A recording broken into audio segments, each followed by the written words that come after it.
Alright mga Lodi Bros, andito tayo ngayon sa Des Marketing Suzuki 3S at titingnan natin yung pinakaunang Bergman 15 dito sa Palawan.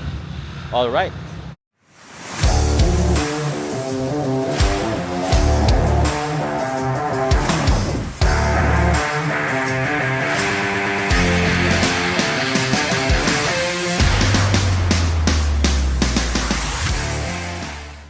Alright mga Lodi Bros, at andito na sa ating harapan ang kauna-unahang Bergman 15 dito sa Palawan.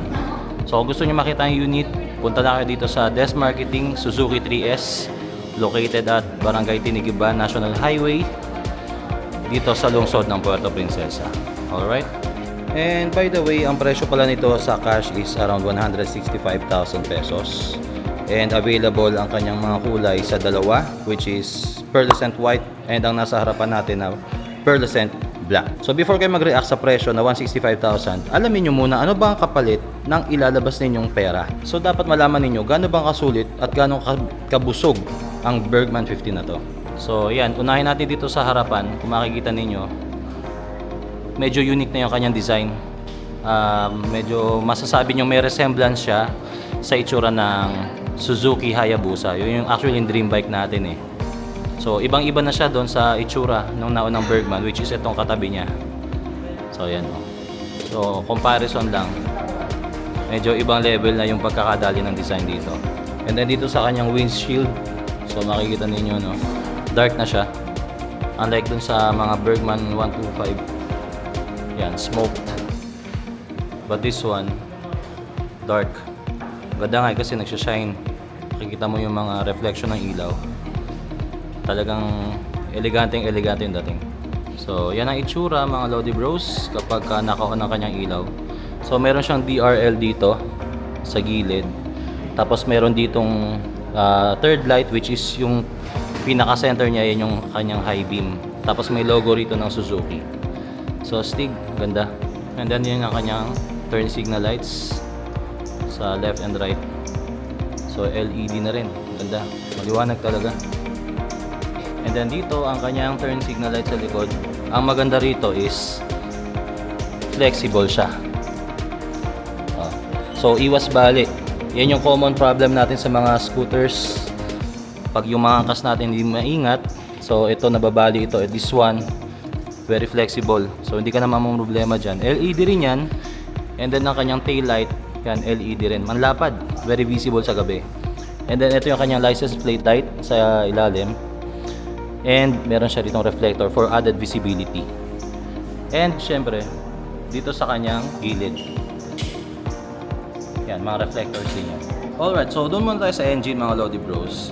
Ang Bergman 15 ay may 149cc, single cylinder, liquid cooled, fuel injected, 4-stroke, single overhead cam na meron 2 valves. So yung iba, ang issue nila is dahil 2 valves lang ito, sabi nila hindi sulit. But the point is, hindi ka naman bibili ng Bergman 15 para makipag-racing, di ba? So bibili ka ng Bergman 15 for comfort, tipid sa gas, and syempre yung kanyang touring capability. And of course, yung kanyang mga premium na features. So yun yung malalaman pa natin mamaya. Meron itong 14 horsepower at 8,500 RPM and 14.2 Newton meters of torque at 6,500 RPM. Not bad na rin, although hindi siya yung pinakamataas sa specs and sa numbers or figures pagdating sa kanyang segment, pero still, very capable pa rin ng bike. And meron pala itong fuel tank capacity na 8 liters na napakalaki. And meron siyang fuel consumption na around 43.5 kilometers per liter. Yan ang kiniklaim ni Suzuki. Ano? At yun ay nabibigay sa atin ng range ng roughly mga 350 or 348 yan, mga kilometers in one full tank. Ang very convenient pa rito is hindi na kailangan bumaba ni angkas. Kasi usually, yung mga angkas, kailangan bumaba ng motor pag magpapagas ka. So this time dito lang siya kakargahan. So katulad din ng mga ibang mga scooters na available. Although na sacrifice na wala siyang gulay board na unlike ng Bergman na EX tulad ng motor natin. This one, wala siyang gulay board. Pero bumawi naman siya dahil meron pa rin siyang cruising position at napaka lawak ng pwedeng maging allowance para sa paa mo. Makakagalaw talaga yung paa mo. At bumawi siya sa kanyang, ayan, underseat storage or yung underseat compartment niya, which is 25 liters capacity. So kasyang-kasya rito ang isang malaking helmet, plus marami ka pang mga stuff na pwedeng mailagay para sa iyong mga araw-araw na bibitbitin. And syempre, maganda rito, meron din siyang charging port, isa dito at isa dito. Yan, malalim din. Kita nyo naman. Well, sa research ko sa kanyang top speed, nag-average siya usually sa mga experience ng mga naunang owner sa ibang bansa. Umaabot siya ng mga 107 kph average. So, hindi na rin siya masama para sa top speed kasi tulad nga binanggit ko kanina. Hindi ka naman kukuha ng Bergman 15 para makipag-racing. Kukuha ka ng Bergman 15 for everyday comfort and syempre yung luxurious feel plus yung premium looks. By the way mga Lodi Bros, sa seat height is meron itong 760mm. So typical na pang scooter din yung kanyang seat height. So friendly pa rin to para sa mga Asian height. So kahit papano kaya pang abutin ang sahig. And then for the curb weight, meron itong 150 kilos. So yun lang, medyo mabigat siya, no? Nasa heavy side siya. Ang goods naman doon is very stable siya pagdating sa mga highway cruising. Kahit na medyo mabilis ang andar mo. Kung i-compare natin yung kanyang size, mas mahaba ito at mas malapad kung ikukumpara sa ibang mga naunang competitors. Usually kasi ang mga competitors nito nasa around 1,900mm ang kanyang length at yung kanyang width ay usually nasa 740mm average. Pero itong Bergman 15, meron siyang 2,100mm na length and then yung width niya is nasa around 755mm. So talagang medyo malaki yung kanyang kaha. Bagay na bagay ito lalo sa mga medyo katangkaran. For the front tire mga Lodi Bros, meron itong 110/80/14 na stock sa front and then equipped siya ng telescopic forks. And then sa likod, meron siyang 130/70/14 na radial tubeless pareho. At ang kanyang suspension ay sub-tank. So i-expect nyo mas magandang play nito kumpara doon sa mga Bergman 125. At ang maganda rito, disc brake na rin yung harap at likod. So for safety mga Lodi Bros, ano ba yung mga i-expect natin dito? So meron siyang dual channel ABS, tire pressure monitoring, smart key, traction control, front and rear disc brakes, and syempre meron siyang side stand engine kill switch. So talagang sobrang sulit ito yung ibabayad nyo dito sa motor na to dahil kargado ito ng mga safety features. Pagdating naman sa comfort, mapapansin naman ninyo napakaganda ng upuan.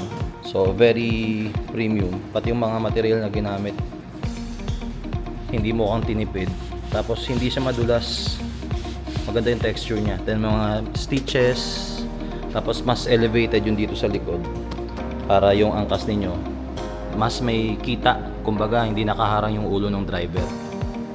Yan o, kung makikita nyo dito, ito yung slope. And then for the comfort, we have TFT display with day and night mode, and also meron pala siyang Bluetooth connectivity. Then isa pang maganda rito, meron na siya agad bracket dito sa likod. So hindi ka na kailangang umorder or bumili pa ng additional top box bracket kasi kasya na dito yan. Sasalpakan mo na lang. Alright. So kung pag-usapan natin yung kanyang mga pros, number 1 is comfort. And then yung kanyang premium features, big storage capacity, fuel tank capacity na may 8 liters, sobrang tagal bago maubos niyan. Dagdagan pa ng matipid sa gas. And maganda rito is yung hindi yung common na sinisita ng mga consumers na ang gulong daw ay hindi pantay, yung harap at likod mas maliit. Pero this one, parehas na silang 14 sa harap at sa likod. Yan, parehas 14. Ang pinaka magiging question na lang dito is yung, syempre, yung mga iba is concerned pa rin sa presyo. And then yung kanyang weight, you have to consider yung 150 kilos na curb weight. And yung kanyang power, baka kasi i-compare niyo sa ibang mga motor since ito ay 14 horsepower lang. Pero kung akong tatanungin, kung pang araw-araw lang naman, sobrang goods na ng Bergman 15 with the 14 horsepower and 14.2 Newton meters of torque. So before I end this vlog, gusto ko magpasalamat sa Des Marketing Suzuki 3S dito sa Puerto Princesa, Palawan. So kung gusto nyo i-check yung unit, meron sila dito, bagong-bago. Check nyo kung gusto nyo sakyan, kung gusto nyo silipin, gusto nyo makita sa actual. Mas maganda siya sa actual kumpara sa mga nakikita nyo lang sa videos. So, pasyal lang kayo dito. Very accommodating ang mga staff. And syempre, napakaganda ng showroom nila. Ayan, ang daming mga naka-display. Ayan. So if you like this video, please don't forget to like, share, and subscribe. And this has been your bonus. I'm always ride safe and stay alive. God bless.